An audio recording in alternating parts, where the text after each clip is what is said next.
Hey everyone, you know, we use these T-posts here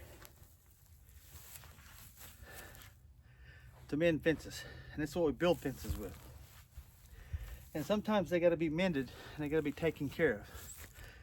And that also brings to mind, sometimes we have to mend fences with maybe someone from our past or something from our past.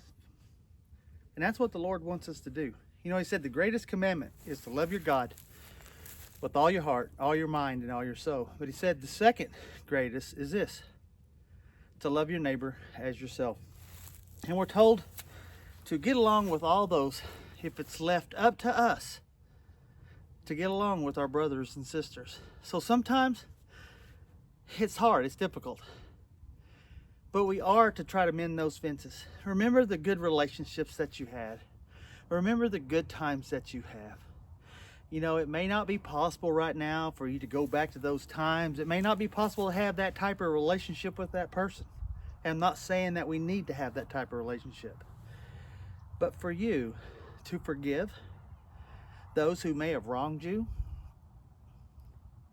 it's just as much for you to forgive for yourself as it is for that other person. So forgive for yourself so that you can put it behind you and move on. Because so sometimes that unforgiveness in our heart is what keeps us from moving on.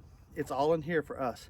It's really not the other person. It's what we're harboring in here because of whatever happened, because of whoever it is. We're harboring that unforgiveness here.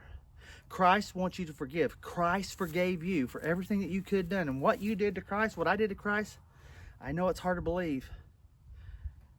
But according to God, it's far worse than we ever could do. It separates us from our Lord Jesus Christ, and we don't want to be separated. So what I'm just asking you, look for the forgiveness in your heart for those that have wronged you. It'll do you good. It doesn't necessarily mean you have to give them position in your life. It just means that they can't affect your heart negatively anymore. So I wish you well. We'll talk to you later.